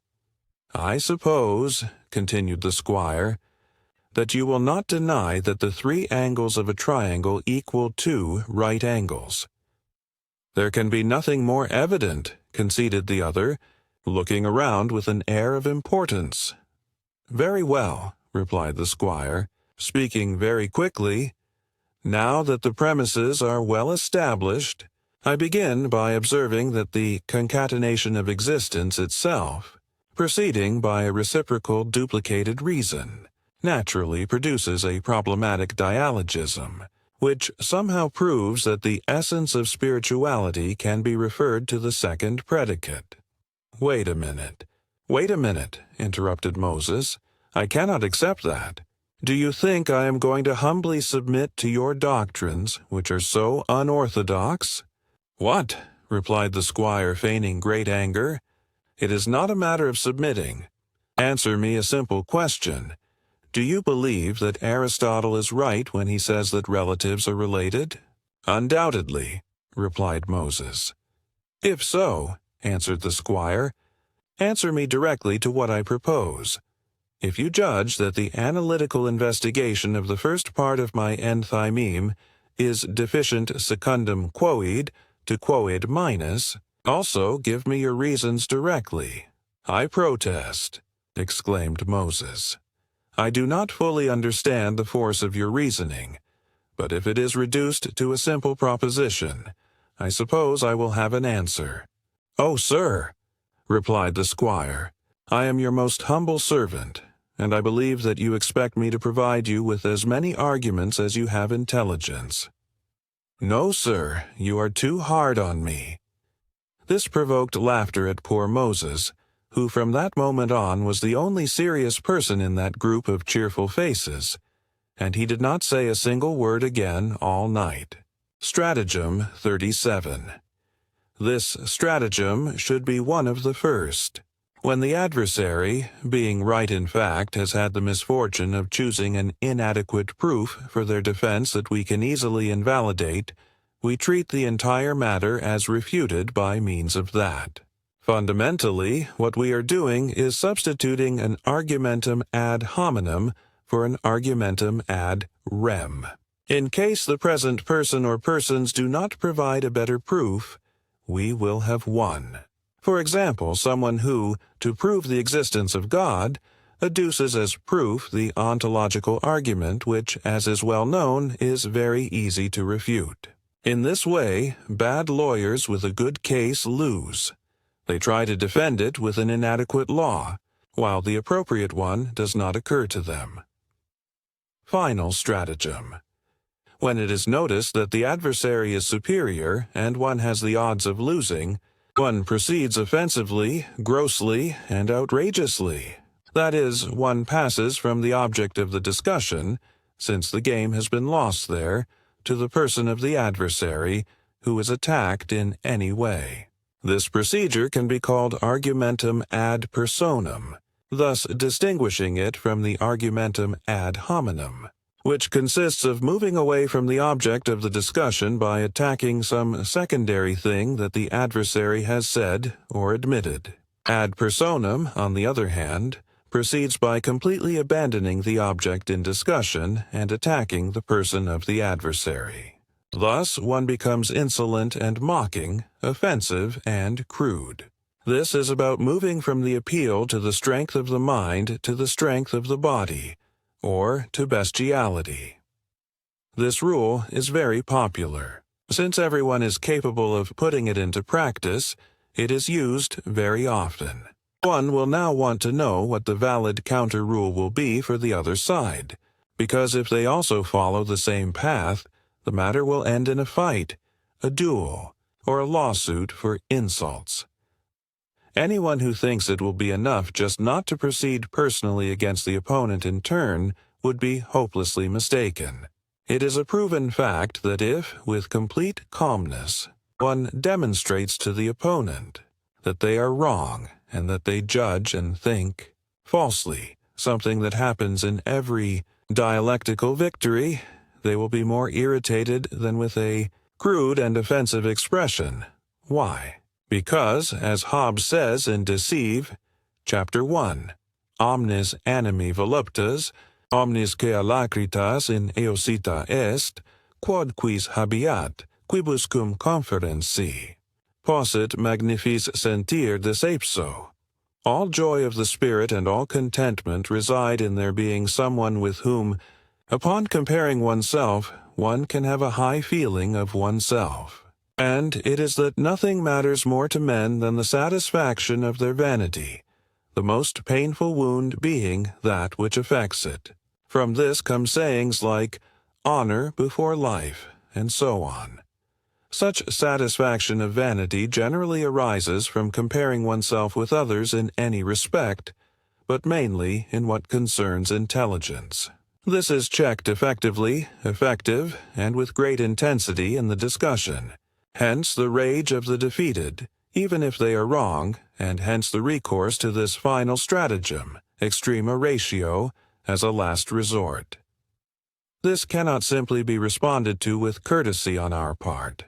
Much cold blood, however, can be of great help if, as soon as it is noticed that the opponent attacks us ad personam, we respond calmly that that has nothing to do with the matter, and then continue with the demonstrations to prove their error, paying no attention to the offense, more or less like Themistocles to Eurybiades, strike me but hear me, as mentioned in Plutarch's Themistocles, Chapter 11. But this is not easy for everyone. The only safe counter-rule is, therefore, the one that Aristotle already indicates in the last chapter of Topics, Book 8. Not to argue with the first person who comes along, but only with those we know and of whom we know that they possess sufficient intelligence not to behave absurdly, and that they would be ashamed if they did so. Those who argue with reasons and not with demonstrations of force, and who heed reasons and are consistent with them, and ultimately with those who are capable of valuing the truth, of happily listening to good arguments even from the adversary's lips, and who possess sufficient equanimity to admit that they are wrong when the other party is right. From this it follows that out of 100, there is barely one with whom it is worthwhile to discuss. The others are allowed to say whatever they want, for desipere est juris gentium. Everyone has the right to talk nonsense. Furthermore, consider what Voltaire says. La paix vaut encore mieux que la vérité. Peace is still worth more than truth. And an Arabic saying, the fruits of peace hang from the tree of silence. Often, discussion, since it is a collision of heads, is very useful for both parties, since it serves to rectify one's own ideas and, moreover, to provide new points of view. Although both contenders must be equal in terms of culture and intelligence. If one of them lacks the former, they will not understand everything. They will not be au niveau, or on the same level. If they lack the latter, the resentment they will feel because of it will incite them to act dishonestly, cunningly, or rudely. Between the discussion in colloquio privato sive familiari, a private or familiar conversation, and the disputatio solemnis publica. pro gradu, and so on, a solemn and public discussion, of rank, there is no essential difference, only that in the latter, the respondents must always obtain the right against the opponents, and therefore that, if necessary, the praeses helps them, and also that in the latter, the arguments are presented more formally, with pleasure taken in clothing the arguments with syllogistic rigor. On Logic and Dialectic dot I, the historical interchange of terms. Logic and dialectic were already used as synonyms by the ancients. Although meditating, reflecting, calculating, and conversing are two very different things. The name dialectic, pragmatic dialectic man, according to Diogenes Laertius, was first used by Plato. In the Phaedrus, in the Sophist, in the 7th book of the Republic, and in other texts, Plato understands the correct use of reason and being practiced in its application under the name of dialectic. Aristotle uses it in the same sense, but also, according to Lorenzo Valla, he must have first used logicae in the same way. In his writings we find logicas ducereas, that is, argutiae, which translates as logical difficulties or subtleties, protasis logicon, logical premises, and aporian logicon, logical aporias. Thus, the term dialecticae would be older than logicae. Cicero and Quintilian did not use dialectic and logic with the same general meaning. Thus, Cicero in Lucullus affirms, dialecticam inventam esse, ven et falsi quasi deceptatricem. This means that dialectic was invented to decide between the true and the false. In Topics, chapter 2, Cicero adds, Stoic enim judicandi vias diligenter persecuti sunt, ea scientia, quam dialecticem appellant. The Stoics diligently pursued the methods of judgment with the help of the science they call dialectic. Quintilian in De Institutione Oratoria, Book 12, Chapter 2, 13, refers to one part as itac baec pars dialecticae, serle illam disputatricem dicere malimus. Hence that part of dialectic, or as we prefer to say, the art of dispute. The latter, therefore, seems to him to be the Latin equivalent of dialecticae. All of this is according to the dialectic of Petrus Ramus, illustrated by Audemarus Tullius's lectures from 1569. This use of the terms logic and dialectic as synonyms also continued in the Middle Ages and throughout the modern age until today. But in more recent times, the term dialectic has often been used, especially by Kant, in a pejorative sense, as the sophistical art of discussion. Hence, the designation of logic is preferred for being less compromising. However, originally, both mean the same thing. In fact, in recent years they have been used again as synonyms. Distinction and the nature of heuristic dialectic, it is a pity that dialectic and logic have been used as synonyms since antiquity, and that is why it is not possible for me to freely distinguish their meaning, as I would have liked. I would like to define logic, derived from logixestai, which means to reflect or to calculate, and from logos, word, and reason, which are inseparable, as the science of the laws of thought, that is, of the way reason proceeds, and dialectic, derived from dialegestai, to converse. Although all conversation conveys either facts or opinions, that is, it is either historical or deliberative, as the art of dispute, understanding this word in the modern sense. Evidently, logic has an object that is a priori, that is, not determined by experience.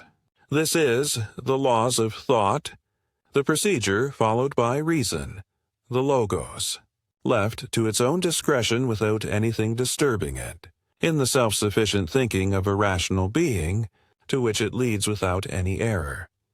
Dialectic, on the other hand, would have to do with the communication of two rational beings who think consistently, which gives rise to a discussion, that is, an intellectual contention, as soon as they do not coincide as if they were two synchronized clocks. As pure reason, the two individuals should agree. Their divergences arise from the differences that constitute all individuality. They are, therefore, an empirical element. Logic, the science of thought, is the science of the procedure of pure reason, and would thus be determinable only a priori. Dialectic, to a large extent, is only a posteriori. That is, from the knowledge acquired empirically on the occasion of the affections of pure thought when two rational beings think simultaneously. This results from both the diversity of their respective individualities and the knowledge of the means both used with the objective of making one's own thought prevail as pure and objective over the others. It belongs to human nature that when thinking in common, dialegistai, that is, when communicating opinions, excluding historical speeches, when A notices that B's thoughts on the same subject diverge from theirs, instead of first reviewing their own to see if any fault is observed in them, they presuppose that that fault lies in the other's thought. That is, the human being is arrogant by nature. What follows from such a property teaches the discipline that I would like to call dialectic, but which, however, I will call heuristic dialectic to avoid misunderstandings. Dialectic would be the knowledge that deals with the technique of natural arrogance and the innate obstinacy of human beings. On controversy, parerga and paralipomena, Seku, Chapter 2, Section 26. Controversy, the discussion of a theoretical matter, can undoubtedly be very fruitful for both parties involved in it. It serves to rectify or confirm the thoughts of both, and also motivates the emergence of new ones.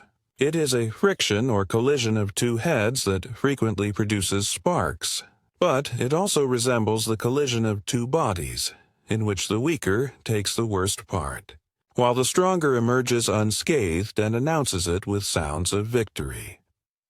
Bearing this in mind, it is necessary that both contenders, at least to a certain extent, approach each other in both knowledge and ingenuity and skill, so that they find themselves on equal footing.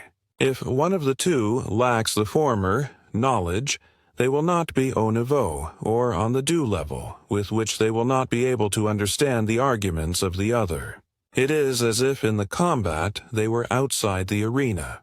If they lack the latter, ingenuity and skill, the indignation this provokes will gradually lead them to use all kinds of deceptions, entanglements, and intrigues in the discussion.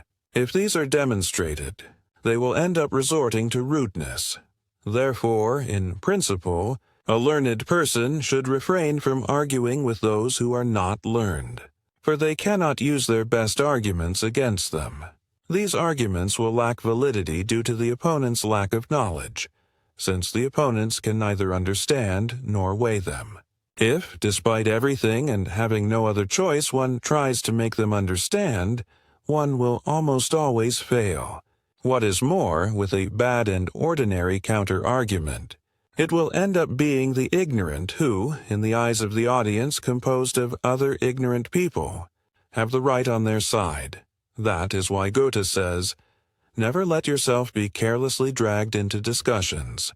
For the wise man who disputes with the ignorant exposes himself to also losing his bearings. But one has even worse luck if the adversary lacks ingenuity and intelligence, unless they replace this defect with a sincere desire for truth and instruction. If this is not the case, they will immediately feel wounded in their most sensitive part. Whoever argues with them will immediately notice that they are no longer fighting against their intellect, but against the very root of the human being. That is, they have to deal with the adversary's will, which seeks only to achieve victory by hook or by crook. Hence, their mind will then occupy itself with nothing more than cunning, tricks, and all kinds of deception, until, exhausted, they resort to rudeness to finish. This is done with the sole purpose of compensating in one way or another for their feelings of inferiority, and, depending on the rank and relationships of the contenders, converting the clash of minds into a body-to-body fight, where they hope to have more chances of success. Thus, the second rule is that one should not argue with people of limited intelligence. As can be seen, there will be few with whom a controversy can be engaged. In reality, it should only be done with those who constitute an exception. On the other hand, the people who constitute the rule take offense at the very fact that one does not share their opinion. But for that, they would have to formulate their opinion in such a way that it could be shared, even without resorting to that ultima ratio stultorum, the last argument of the fools, to which we referred above in controversy with them. One will almost always have some displeasure. This is because one will not only have to deal with their intellectual incapacity, but also with their moral malice, which will repeatedly show itself in their behavior throughout the discussion. The cunning, tricks, and basenesses to which people resort with the purpose of being right are so many and so varied, and are repeated with such regularity, that in previous years they constituted a subject of reflection for me. This reflection was limited to the purely formal aspects of those stratagems.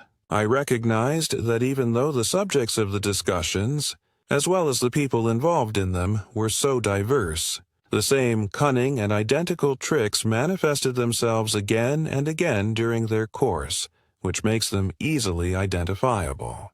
This then led me to the idea of separating what such stratagems had that was purely formal from the material, and in this way, as if dealing with a clean anatomical preparation, observing them in detail.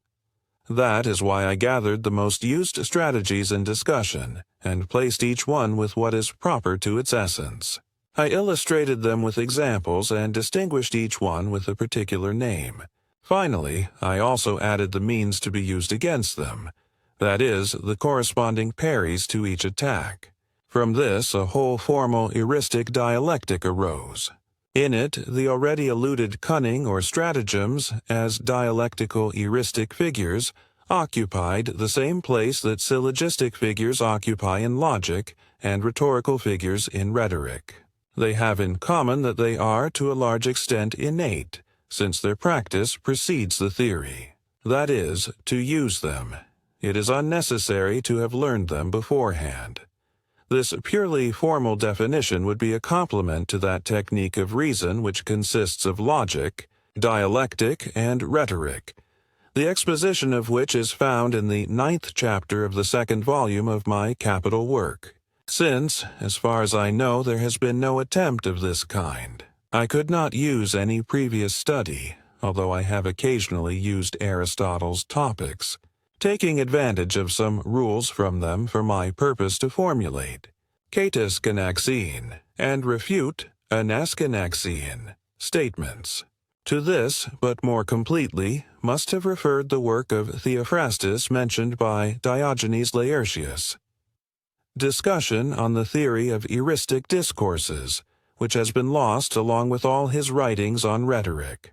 Plato also refers in the Republic, Book 5, to an antilogic techne which teaches the erixene, just as the Dialecticae teaches the dialegs sai. Of the recent books, the one that comes closest to my purpose is that of the Halle professor Friedemann Schneider, Tractatus Logicus Singularis, in quo processus disputandi seu officia, iveque ac vitia disputantium exhibentur, singular logical treatise in which the process of disputing, or the duties as well as the vices of the disputants are exhibited, Halle, 1718.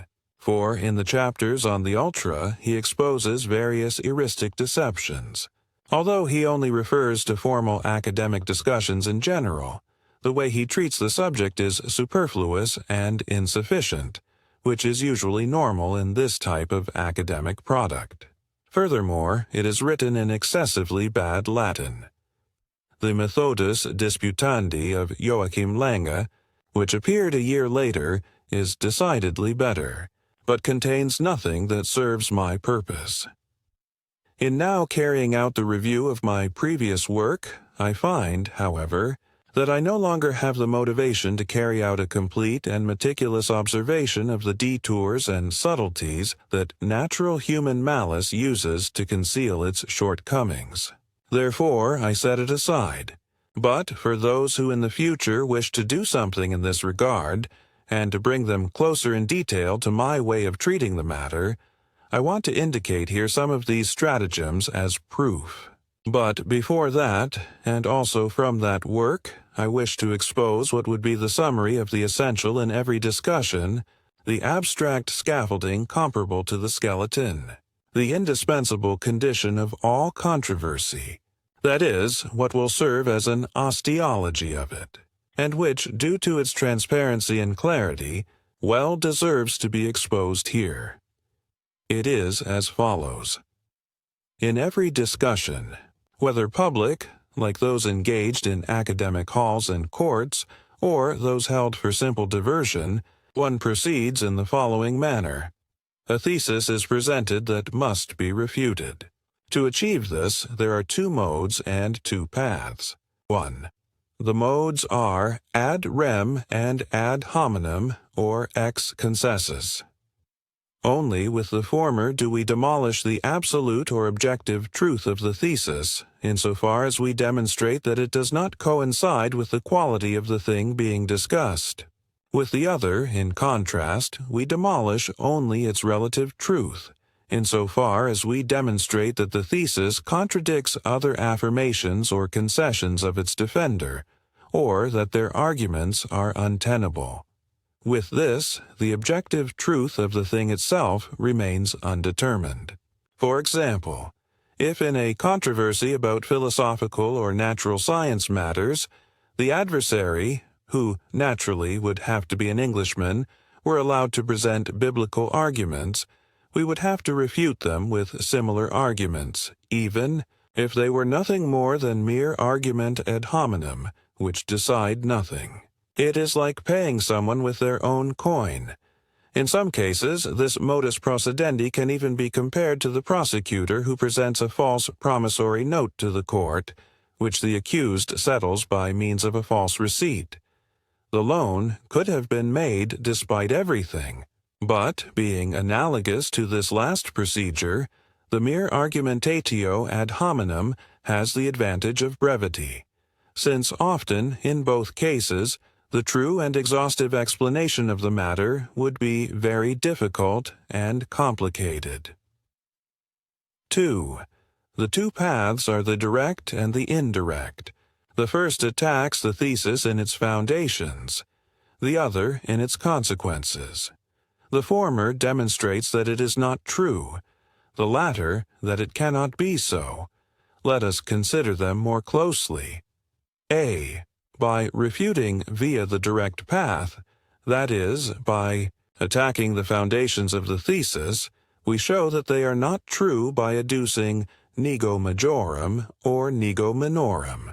Insofar as with both procedures, we attack the conclusion that grounds the matter of the thesis. Or we recognize those foundations but show, however, that the thesis does not follow from them, adducing nego consequentium. With this, we attack the form of the conclusion. B.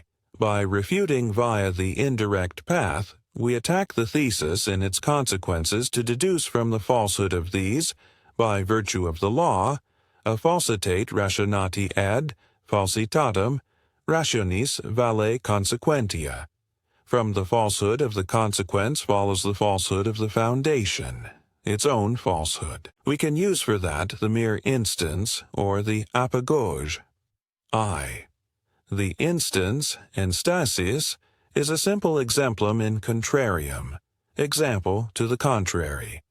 It refutes the thesis by providing as proof things or relations that are included in its statement, that he is that are deduced from it, but to which the statement of the thesis is manifestly not applicable. so it cannot be true. 2. We use the apagogue when we accept the thesis as if it were true, but in combination with another thesis, openly recognized as true, which we join to the first in such a way that both can be considered as premises of a syllogism from which a manifestly false conclusion follows. This conclusion contradicts the nature of the object or contradicts the other affirmations of the person who formulated the thesis. The apagogy can thus, depending on the mode, be simply ad hominem or ad rem. If the truths that the conclusion refutes are unquestionable or evident truths a priori, we will have led the adversary ad absurdum, to the absurd. With this, we prove that the falsehood of the conclusion must lie in the thesis.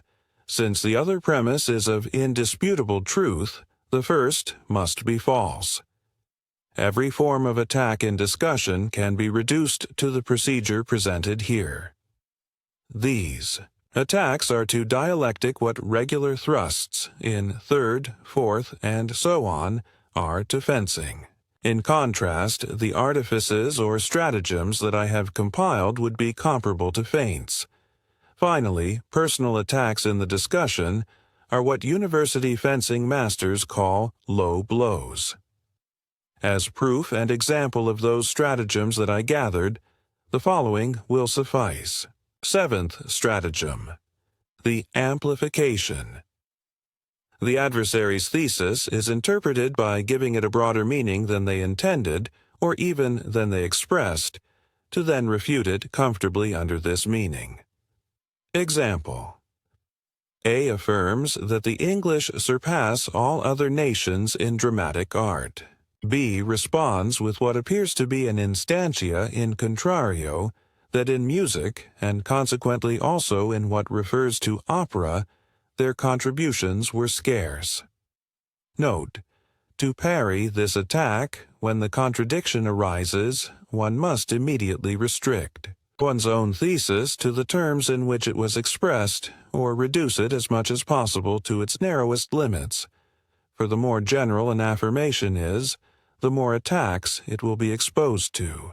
8th stratagem, abusive use of consecutiveness. A second thesis is added to the adversary's thesis, often tacitly, which is related to the former by a subject or predicate. From these two premises a false conclusion is drawn, almost always abhorrent, which is attributed to the adversary. Example: A celebrates that the French expelled Charles X. B immediately adds, "Do you want us to expel our king?" The premise he has tacitly added is the following: those who expel their king are praiseworthy. This can also be reduced to the fallacia addicto secundum qui ad dictum simpliciter, the fallacy consisting of interpreting in a broad sense what was said in a restricted sense. 9th stratagem, the diversion. If, during the controversy, one notices that things are not going well and that the adversary is likely to win, one tries to avoid it in time by means of a mutatio controversiae. That is, by diverting the discussion from the main subject to another subject of a secondary nature and, in case of emergency, even jumping directly to another thing. Then one tries to attribute this to the adversary to combat it in substitution of the main subject, and thus turn it into the topic of the debate. This is done so that the adversary has to leave the half-won game aside to defend themselves again. If, unfortunately, one again encounters an argument difficult to refute, one jumps again to another subject, and this can be repeated 10 times in 15 minutes, if the adversary has not lost patience first. These strategic diversions are carried out with skill if the controversy is led imperceptibly and little by little to a subject related to the object in question, if possible something connected with it, but conceptually distinct. It is already less discreet when one simply maintains the object of the thesis, but puts on the table other relations of it that have nothing to do with those being questioned. For example, speaking of Chinese Buddhism, one moves on to talk about the tea trade. But if even this cannot be put into practice, then one attacks any expression casually employed by the adversary, thus taking the controversy to a new ground to free oneself from the previous one. For example, if the adversary uses the expression, "Here precisely is the mystery of the matter," one quickly interrupts them. "Ah, if you speak of mysteries and mysticism, then do not count on me, because as far as this is concerned," and so on. And thus, amplitude of field will have been gained. But if there is no occasion for this either, then, with complete shamelessness, one suddenly jumps to a completely alien subject, with something similar to the following. "Ah, and that thing you affirmed before.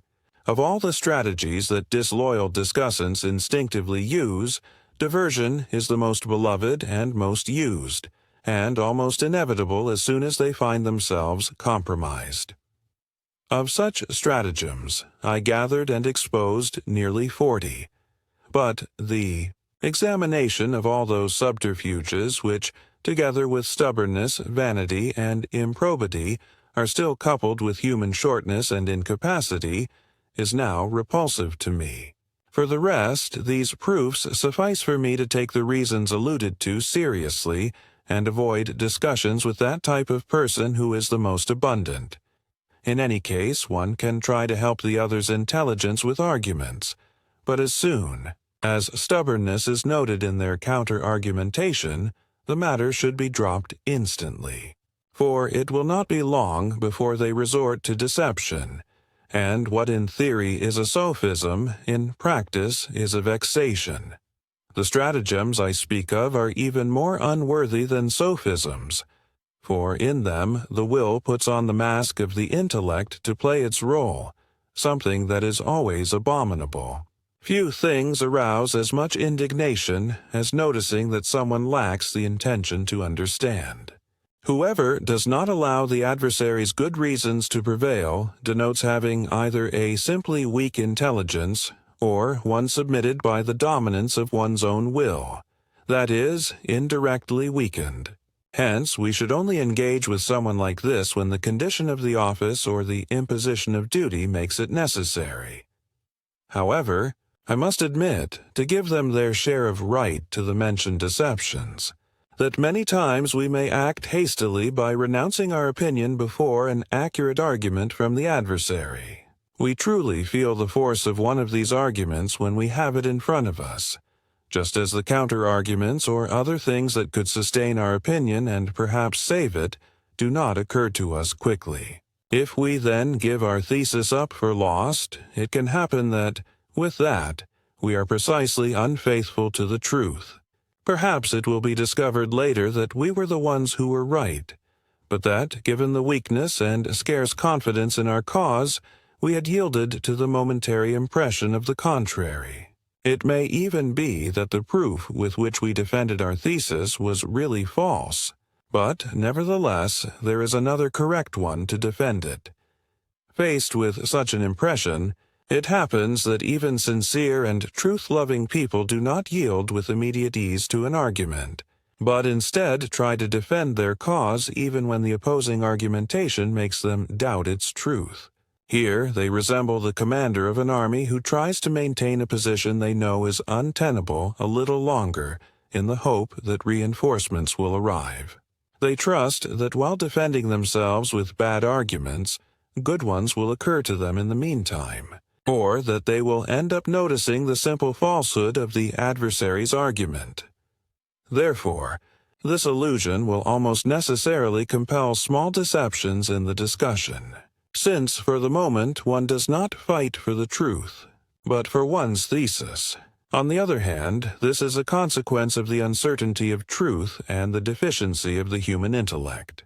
But there is also the danger of going too far, that is, of fighting too long for bad convictions, of finally becoming clumsy, and yielding to the malice of human nature by defending our thesis by hook or by crook with the help of disloyal stratagems. That we fight for our thesis mordicus, with all our strength to the death. May each one be protected by their particular genius in this, and then not have to be ashamed. The clear understanding of what we have presented here is also extremely important for self-education in this regard. Thank you for listening to this audiobook through to the end. If you enjoyed the content, we invite you to leave a like and subscribe to the channel. That way, you won't miss our upcoming publications.